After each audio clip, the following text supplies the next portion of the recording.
Boxing King Media in association with Box Raw at here the fighting city of Telford, Telford International Centre with SAHNI.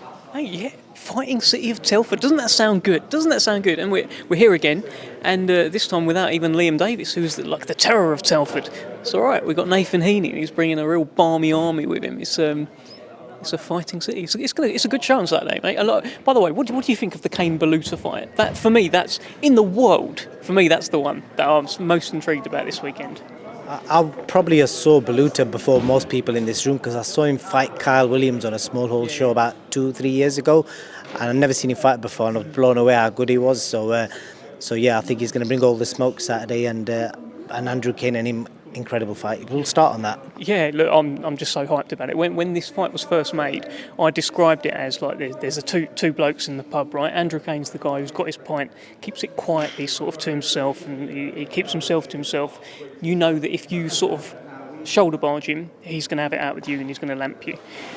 Baluta is the wind-up merchant going around knocking over everyone's pints. That's who he is. So and you saw the face-off there as well. You got Baluta laughing in his face. You got Kane just that steely menace that he's got. And I think, well, I spoke to Kane afterwards. He says that he believes that Baluta's arse has gone. So I'm not sure if that will be the case. I'm not sure if Baluta's arse is capable of going, but we will find out. I'm so hyped for that fight. I mean, could be a breakout fight for Andrew Kane if it goes his way. He's 10-0 with 9 knockouts.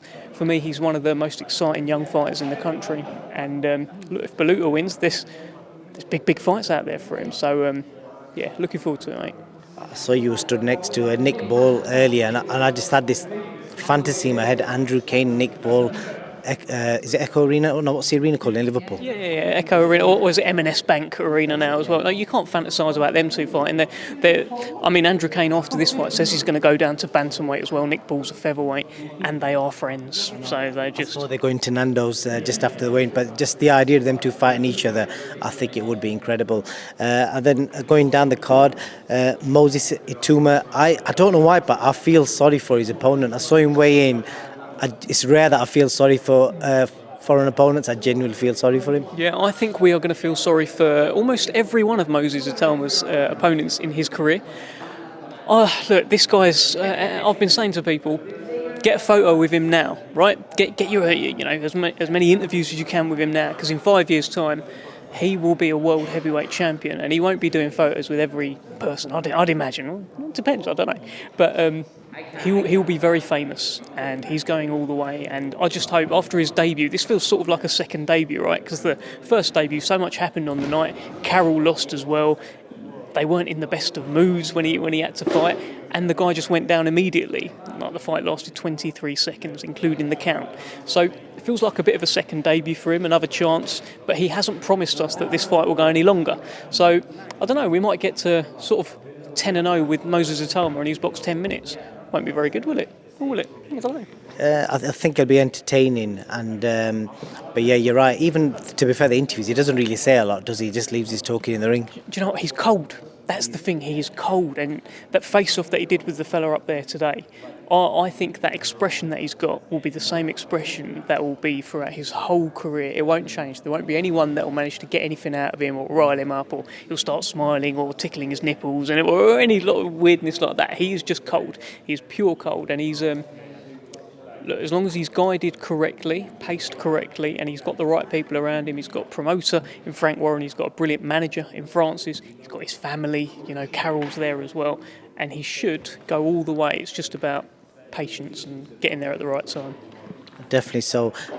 Top of the bill, we've obviously got Nathan Heaney. I spent a day with him a couple of weeks ago, and I still find it crazy that he's headlining shows on BT and he's still running around hand delivering over 1,000 tickets. The guy's nuts. The guy's nuts, and that was a great video you did. I haven't finished it fully yet, but from what I was seeing, it's good to see. And yeah, how much longer will that go on? I ask him that question like every time before a fight, because the ticket numbers just keep going up and up and up, and how much longer can he do it? I think he's got a good process now. He's got all his Excel spreadsheets and stuff like that going on, but it's a great story. And I don't know if you've been part of one of his ring walks yet, mate. Actually filmed the one that went viral, the one in the Stoke. I was there. At King's Hall, mate. Yes, I mean, amazing, because that went viral, as you say. He's got one of the best ring walks in boxing, full stop, right? And I actually quite liked it, sort of at the King's Hall, rather than big arenas. You know, there's something about it, but. Telford's a very good arena for it. I was surprised when he did it at Telford for the first time. I was surprised at how well it sort of translated and went over. Looking forward to it. It is the toughest fight of his career. Jack Flatley, on paper, is a good fighter and someone who Nathan Heaney hasn't, other than the first time, he hasn't been in at that kind of level before as well. He thinks he was winning the first fight. He was. I mean, he got the nod on the judges. I think all of them gave it to him. He doesn't feel like there is any unfinished business. But he was told, if you're going to headline on BT, we need a kind of like intriguing opponent. Jack Flatley's been calling him out on social media. We go again. Definitely so, and I think he said if he's successful, it's got to be the Stoke Stadium next time, and I dread to imagine how many miles he's going to have to do, because he probably will hand deliver 10,000 tickets if he has to. I think so. Look, he's a real man of the people, and I've been around Stoke, the football stadium, did a little walk around with him before as well, and like outside, everyone's stopping him and having a chat, and because they know him and he gives them tickets. Great story, and he's a great guy. Again, back to your interview, and you went in with the stuff with his father. Obviously, he lost his father. His father committed suicide, and it's like the way he deals with it. It's quite something, and it's obviously his dad brought him through as well. So he's been through a lot. So he's a great guy to get behind. He genuinely is one of the nicest guys I've met in boxing, and I will say that. So. Interesting fight night Saturday, and hopefully the undercard, there's some good fighters as well people can keep an eye on for. Obviously got Jason Cunningham, we got Ezra Taylor, who I interviewed a bit ago, so plenty of action from you guys. Let me just say, Ezra Taylor, by the way, watch him. He's only 4-0 right now. His profile is going to slowly build, and he's going to get there. He looks the part. He talks smack, which I love. He's knocking people out. He is going to be a real problem in the light heavyweight division, and I think there's going to be quite a journey with Ezra the Cannon Taylor. Intrigued. The first time I met him today, and he's fully decked out in Boxrow gear, so that worked out all right for our sponsors. So. Hottest topic in boxing right now. Dev, seen as there's no Frank Warren, there's no Francis, there's no George. Dev Warren is going to have to defend the honour of Queensberry Promotions. So we'll start off with the whole Fury saga. I know you did a few interviews yesterday, but I think Alex Krasik's put something out on Twitter. I don't know if you've seen it or not, where I think it's like a meme type text thing, but the short version of it is, I think he's saying that they accepted 70-30 because they would have got the rematch and they would have made the money in the rematch because they felt they would have won the first fight. So do you think that's a good argument for them to accept the 70-30 in the first fight on the basis that they would get a second payday from a second fight? I mean, look, it's a question for Frank, really, and I know you think I'm going to be out here defending Queensberry's honour in all of this. The worst thing has happened, right? The worst thing has happened is that the fight isn't happening, and then it's descended into he said, she said, fingers pointing one way, fingers pointing the other way. And it's just the most frustrating thing to sort of be a part of. I think collectively there was a moment, certainly on this side, where we thought the fight was done. I've been working on a promo, I've written like a script and stuff. Matt, the press guy, has been working on press stuff, getting schedules together and stuff as well. There was a real feeling that we were there. So look, we're just like you in terms of like frustrated parties in this. It's a shame it's not happening. I think ultimately it just comes down to what money USYK could have made in Saudi Arabia, same as Tyson, the money they could have made there, and then the money they could have ended up making for this fight on April 29th. And maybe the dots haven't quite joined up correctly, and we are where we are, unfortunately. Hopefully it can be revisited at one point, but it feels like this is an opportunity missed for the Undisputed. But great, Daniel Dubois is getting his shot out of this, so it's worked out all right for him. It's just, it's come out of a bad time. Well, I saw the interviews Frank did yesterday that were hastily organised, and I think they forgot my invite to that restaurant in Mayfair. But I saw, they forgot yours as well. They didn't invite us, man. So they talked about the whole, Usyk's talking to Wilder. surely they must have known that for a while. Why was that not raised before? Why do you think it's getting raised now? I don't know, mate. I mean, look, this whole boxing business, like it's just not like a normal thing, right? It's not like a normal business. I was saying last night I was on this Twitter space and someone was asking me about it, and I just said, look, it's not. Say like in football, it's Real Madrid, it's Barcelona, it's the best. They're going to play on Saturday. We're going to see it. That's a sport. This is a business and a sport, and sometimes things just don't work out. And that's where we are now. I think that even Alex Krasik has come out and said, aside from the thing he's put out on Twitter there, he said publicly on radio, Tyson's not to blame. He said Frank's not to blame, and how good they've been to work with.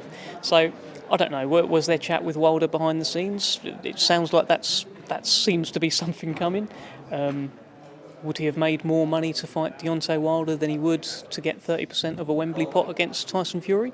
Is that a motivation as to why the fight's not happening? Maybe. I don't know. I can only speculate.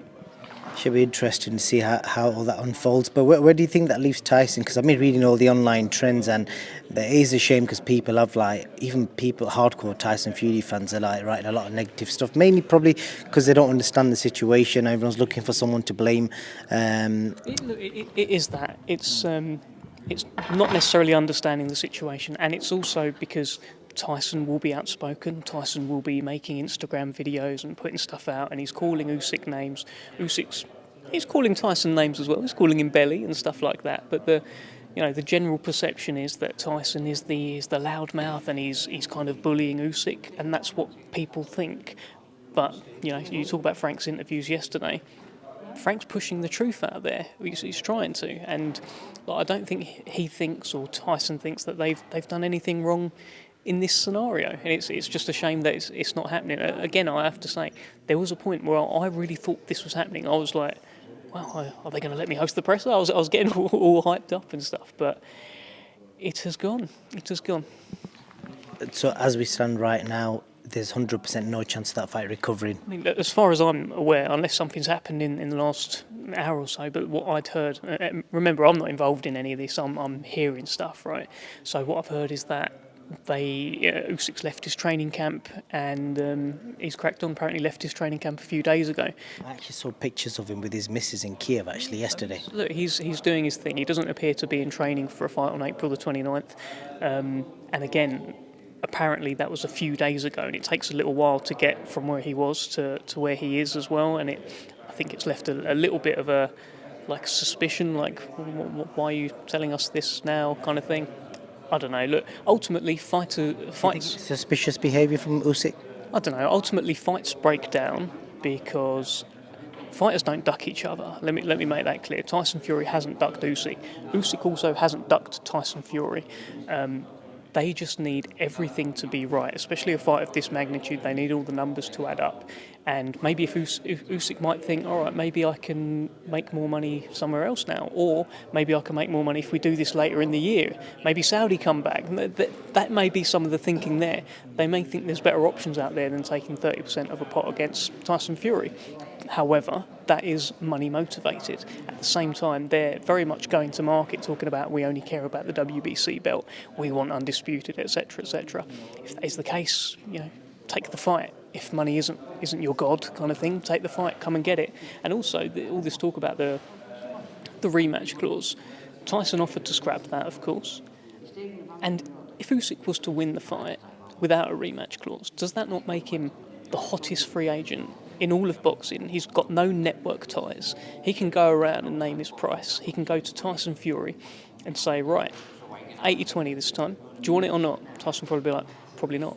But he can take a bit of a front seat there in negotiations. He could go to Anthony Joshua and say, Joshua, how about a third fight? Should we go Saudi? Should we go and do something? See, I agree with you there. I think that's a good point. But I think the problem he's looking at it as an outsider and trying to be neutral on it is that he's probably thinking, well, what if I lose and I'm only getting paid 70-30? So I suppose it's a two-way argument, isn't it? Yeah, well, look, if I lose, I'm only getting 70-30. That's what he accepted. That when he publicly accepted, okay, we'll do it. Alex is saying they accepted that on the basis that there would be a rematch and the split would be a bit fairer. Well, the split is a bit fairer in the rematch in the event that he wins. But bear in mind, when he publicly accepted, he didn't say 70-30 and then 70-30 to me in the rematch. That wasn't a thing, right? The rematch talk seems to have come up later. We are where we are. It's just all going to be pointing back and forth. From my side, I'm just very disappointed it's not happening.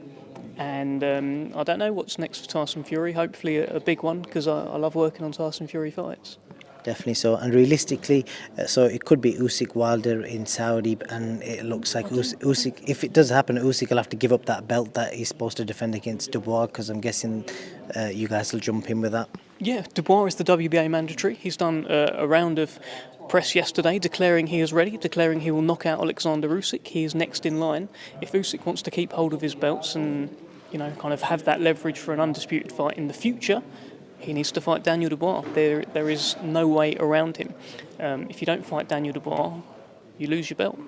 How do them events get organised so quickly, right? Usyk's at, Daniel, come down to this restaurant, we're going to do some media, your fight, taking that fight. I would imagine that's probably, like Daniel's probably been, or his manager's probably been calling Frank every day saying, look, I've got a guy here who is the mandatory challenger, he's next in line, what is going on? Are you going to make the fight with Usyk or not? So I would imagine there's been a lot of pressure from Dubois' kind of management, that side of it, probably his dad as well, saying what is going on? And he's been on sort of standby, and now he's ready to go. So realistically for Tyson Fury, if I look at the heavyweight landscape, I can't think of any other name other than Andy Ruiz. What can you think of? It's a good fight. I'd happily watch the Ruiz fight. That's 2 top 5 heavyweights. I think he's probably 5 or 6, right? Andy Ruiz. I guess the top 5 includes Fury, Usyk, Wilder, Joyce, and then it's kind of like, is it Joshua or is it Ruiz? And so he's in that frame there. It would be a good fight, and that's probably, other than Joe Joyce is busy now. I don't know if Joe Joyce could get himself ready for the summer, but Joyce would be great as well. But these sorts of names, let's see. What do you think of Eddie Hearn's idea he came up with, this saying if Fury just sits it out, waits for AJ to beat Franklin, and then Fury AJ fights the winner of Usyk, potentially Wilder? Yes, this sounds like some fantasy matchmaking. Let's see. I'm sure like a lot of crazy contracts to agree in percentages, which I just can't see happening. Yeah, but look, it won't be me sat at a table trying to agree anything. I mean, Eddie and George Warren in particular seem to have a good relationship, so I'm sure if there are actual legs in that, if he's serious, he'll be making the right calls and having the right conversations. Good stuff, Dev, SAHNI. I appreciate your time. Anything else you want to add before I let you go? Just watch the show in Telford, mate. I know there's loads of boxing on this weekend. Loads of boxing on, right?